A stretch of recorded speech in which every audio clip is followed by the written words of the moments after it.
para quem disse, eu acho que eu já sei qual foi o ministro, fique tranquilo, porque quem vai solidarizar, quem vai socializar as sanções vai ser o Departamento de Estado. Então, assim, fiquem tranquilos, porque vocês vão ser obrigados a se solidarizar, né?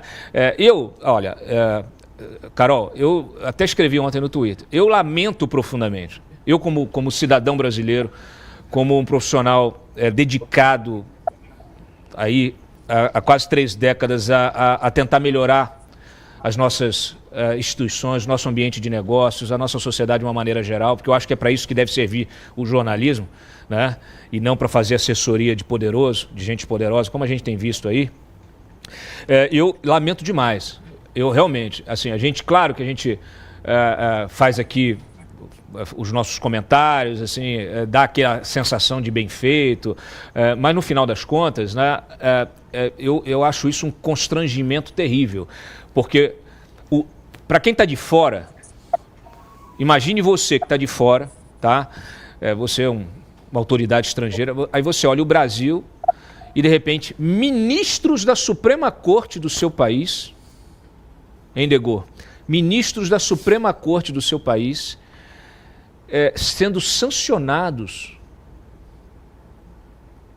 simplesmente por violar os direitos humanos, a liberdade de expressão, por atuar como se estivessem numa republiqueta. E aí a percepção é de uma republiqueta. Então, assim, para a gente é um constrangimento. Pessoal que acha que a Janja faz a gente passar vergonha, isso aí é muito, muito, muito infinitamente mais grave, porque nós estamos falando do que é real, concreto, punição contra aqueles que deveriam ser os guardiões da Constituição. Aqueles que deveriam estar todo dia ali, de forma discreta, não no debate público, dando entrevista, indo em rede social, fazendo showzinho, fazendo ensaio fotográfico. A gente tinha que ter na Suprema Corte o esteio, justamente o porto seguro para os conflitos constitucionais da sociedade. Não podia ser, a STF nunca poderia ser uma 4ª instância, né, que a gente tem aqui 3ª instância, tem 4ª instância, né? Nunca poderia a gente estar assistindo esses inquéritos sendo coordenados, né, dirigidos, inquéritos políticos. Nós temos, olha, se o Departamento de Estado for pegar lá em 2019, quando começou com essa brincadeira de inquérito das fake news, essa sanção vai vir um pacote robusto. Exato. Porque é muito grave tudo isso. O STF não pode, eu não posso ver julgamento da mulher que furtou lata de leite condensado no STF, como a gente vê. A outra furtou 2 latas de água e está sendo julgado no STF. Isso é um absurdo completo. Isso já é uma vergonha. E para um STF militante, que vestiu a camisa, com ministros que sobem no palanque da Uni, que diz que perdeu o Mané, que diz que venceu o outro lado político, que diz que é para fazer isso mesmo, o outro que agora está até sugerindo quem vai ganhar lá no Maranhão. Quer dizer, olha o inferno que foi instituído por essa gente. Então, assim, nós estamos numa situação em que, infelizmente, já não era bom, né? O STF já não era para ser nada disso, era para ser uma corte constitucional e acabou. Não para ser o editor da nação, como disse já o Dias Toffoli. Só que agora é o ápice do ápice, agora está numa situação infinitamente pior. E é um constrangimento absoluto, é um atestado de incompetência nossa, porque nós, senadores, nós somos tão incompetentes, tão promíscuos, nós somos tão corruptos, que nós não conseguimos empichar um ministro que está abusando do seu poder. Eu falo nós porque nós somos uma sociedade só. Vejam como é que é a minha cabeça. Eu estou de um lado que eu discordo disso tudo, mas eu entendo que nós somos uma sociedade só, estamos no mesmo barco, e esse barco está sendo afundado por vocês. Degô. Cláudio, eu acho que a população em geral, não vou nem falar dos ministros do STF, porque são completamente desconectados da realidade, mas não entenderam ainda o tamanho do problema, a gravidade do problema. Um dos elementos das sanções que podem vir a ser aplicadas, não tem muita gente falando, mas diz respeito à proibição de transações comerciais com empresas que operam em território americano.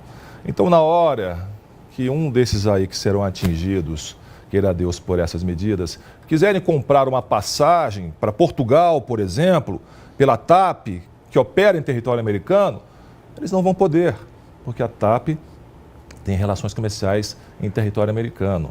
Então, essas pessoas que realizam esses cursos no exterior e suas esposas vão ser afetadas. Na hora que quiserem baixar um aplicativozinho da loja da Apple Store, não vão poder. Então, é muito mais do que apenas o confisco do passaporte, o bloqueio dos recursos em bancos americanos. Mas eu quero fazer uma análise sistemática de toda essa situação aqui, Cláudio. Olha só, o Brasil sempre foi um país que nunca esteve no centro da política externa norte-americana. A bem da verdade, o Brasil sempre esteve às margens dos eixos decisórios da política externa norte-americana. Hoje, o Brasil, em um contexto internacional que os Estados Unidos precisam lidar com a guerra na Ucrânia, com o conflito na Síria, com toda essa questão tarifária, o Brasil vem sendo discutido no Congresso americano, com um certo destaque. Então, o que a oposição a esse governo, e aí capitaneada, preciso dar o crédito pelo deputado Eduardo Bolsonaro, vem conseguindo fazer, é mostrar todo o descalabro institucional que vem acontecendo no Brasil, comandado por essa juristocracia que aí está instalada, que legisla, que julga, que executa, que viola todas as normas constitucionais. Então, o Brasil hoje, sim, é palco de discussões. O Brasil, historicamente, nunca foi considerado pelos Estados Unidos um aliado ou um adversário. O Brasil, no governo atual do presidente Lula, atingiu o seu ponto mais baixo nas relações com os Estados Unidos. Hoje, o Brasil é visto não como um adversário estratégico, porque o Brasil não tem cacife diplomático ou militar para se constituir em um adversário estratégico, mas o Brasil se transformou em um antagonista político.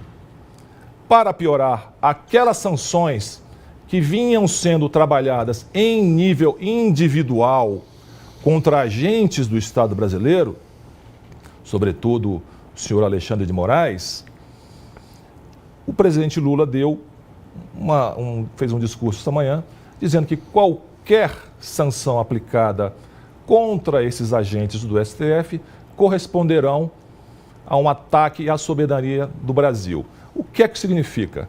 Isso significa que aquelas sanções que eram dirigidas a particulares, elas passam a se transformar também em uma questão de Estado.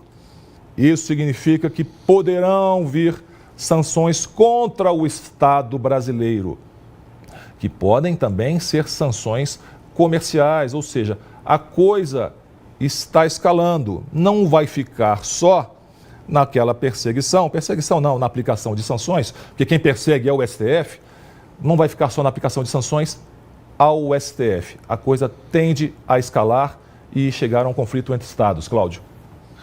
Júlia Luci. Até bem recentemente. Começou a ser superado por Três Gargantas, enfim.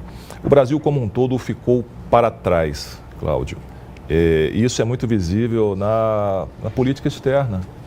Hoje o Brasil é um país que, se não é um pária em termos internacionais, está muito próximo a isso. Hoje o governo brasileiro não tem nenhum canal de comunicação oficial com o governo norte-americano. Foi mencionada a questão das tarifas, a Carol mencionou a questão das tarifas. Todos os governos, ou quase todos os governos que foram de alguma forma afetados por essa questão tarifária, se dispuseram a negociar. O resultado disso é que os Estados Unidos estão começando a receber um volume de investimentos internacionais que você não tem precedentes na história. A estimativa é de que agora, até meados de 2027, os Estados Unidos recebam US$ 1,5 trilhão de dólares em investimentos externos. Enquanto isso, o Brasil sacrifica a sua soberania por uma dezena de bilhões de dólares que podem nem vir da China. Mas o ponto que eu quero abordar prioritário não é esse. Eu quero retornar à aplicação da Lei Magnitsky. O Brasil se tornou realmente uma republiqueta de bananas. Não temos um governo totalmente desnorteado, temos uma diplomacia completamente perdida, sem capacidade de atuação. É bom lembrar que, para além do contexto russo, a Lei Magnitsky só foi aplicada contra indivíduos da Guatemala, Nicarágua e República Dominicana. Então, o Brasil está colocado no mesmo nível político, diplomático desses países, que merecem todo o respeito como nações. Mas o Brasil, 7º, 8º, 9º maior PIB do mundo, se reduziu a uma Guatemala. E isso vai ser ampliado, porque a aplicação da Lei Magnitsky, ela significa a falência institucional do Congresso Nacional. Ela significa que nós temos um Senado totalmente amorfo, liderado por uma pessoa que não tem a menor capacidade de estar lá. E temos uma Câmara dos Deputados, com os deputados que tentam reagir, mas cujo presidente é refém do Palácio do Planalto, sabe-se lá por quê. E o Judiciário é essa juristocracia que eu mencionei. Ou seja, hoje o Brasil, para todos os efeitos, foi equiparado a uma republiqueta de bananas. Isso não vai se corrigir até 2026, porque o Brasil não tem canais de comunicação oficial, sequer conseguiu reuniões bilaterais com o secretário de Estado norte-americano. Isso é uma demonstração da insignificância diplomática do Brasil no Concerto das Nações. Deixa eu acrescentar um dado nesse debate, antes de passar para você.